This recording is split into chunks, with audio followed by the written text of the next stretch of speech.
মোটামুটি হজার আছেন, বোঝা যায় চলবনি। এই যে আমরা আসছি বসছি, লাভ হইব না লস হইব?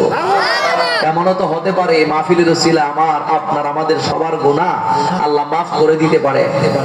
হইতে পারে কি পারে না? আমরার গুনাহ আছে না নাই? কার গুনাহ নাই হাত তুলে? মাশাআল্লাহ, সচেতন না সচেতন হই। আমরা সবাই কিন্তু গুনাহগার, কেউ কিন্তু বলতে পারবেন না যে আমার গুনাহ না, একবার মাসুম। সবাই যেহেতু গুনাহগার, ইন্নামাল আমালু বিন্নিয়াত, নিয়তটাকে সহি করে মাহফিলে বসবেন। নিয়তের উপর মানুষের কর্মফল নির্ভর করে। এই হাদিসটা কেন আসছে আমি আপনাদেরকে সামান্য একটু ব্যাখ্যা দিই। বুখারীর প্রথম হাদিস কিন্তু ইন্নামাল আমালু বিন্নিয়াত। আল্লাহর হাবিব মক্কা থেকে মদিনায় হিজরত করছে, সাহাবাই কেরাম সবাই আল্লাহ রাসূলের মহব্বতে মক্কা থেকে মদিনায় হিজরত করছে, ঠিক নিয়ম রাসূলের মহব্বতে। কিন্তু সাহাবাই কেরামগণের মধ্যে একজন ছিল মহিলার মহব্বতে, মানে লাভার মেনের মহব্বতে। এরকম নিয়ত আমরা মাহফিলে এরকম আছে যে যাবো উফুর বাড়িতে বেড়ামো গিয়া, সেটা আমার উদ্দেশ্য হইলো উফুর বাড়িতে যাবো, উদ্দেশ্য কিন্তু মেইন হইছে মাহফিল না। মেইন হইছে যে উফুর বাড়িতে কিছু কিছু ফুফাতো বইনও আছে, তার সাথে সাক্ষাৎ করো, এরকম আছে না? ফুফাতো বোন, খালাতো বোন, এমুক বোন, ঝুমুক বোন আছে না নাই? নিয়ত কিন্তু আপনার অন্যটা। আপনার নিয়ত যদি আরেকটা থাকে তাহলে কিন্তু মাহফিলে আসছে যে কোনো লাভ হবে না।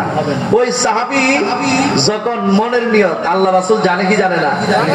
আপনার আমার মনের মধ্যে কি বিরাজ করে আল্লাহর হাবিবকে জানানো ক্ষমতা দিবেন কেডা?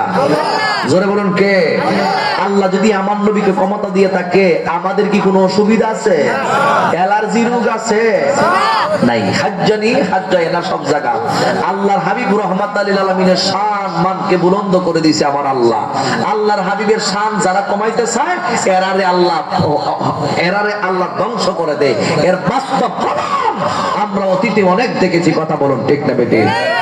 এজন্য আল্লাহ রাসূল বলছিলেন ইন্নামাল আমালু বিন্নিয়াত। ও সাহাবীরা, কারা কারা তোমরা আমি নবীর মহব্বতে হিজরত করতেছো, এটা আমি নবী জানি।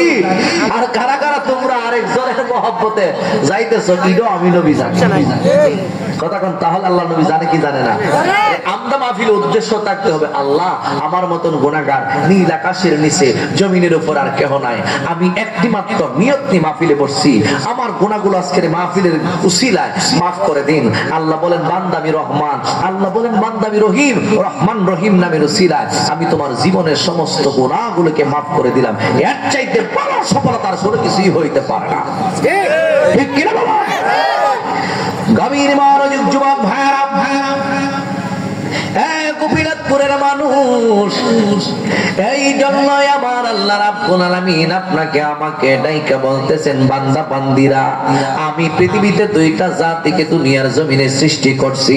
এক প্রকার জাতি হইল মানব জাতি, আর এক প্রকার জাতি হইল জিন জাতি। এই দুইটা জাতিকে কিন্তু আমি আল্লাহ এমনিতেই বানাই নাই। এই দুইটা জাতিকে আমি রব্বুল আলামিন বানাইছি একমাত্র আমি রব্বুল আলামিনের ইবাদত বন্দেগীর জন্য। জোরে জোরে কি সুবহানাল্লাহ বলা যাবে না? ওয়া মা খালাকতুল জিন্না ওয়াল ইনসা ইল্লা লিয়াবুদুন।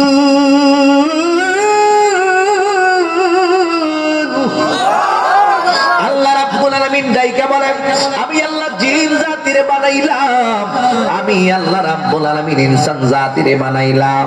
এই দুইটা জাতিকে বানাইছি দুনিয়ার কর্মের মধ্যে নিমজ্জিত থাকার জন্য নয়।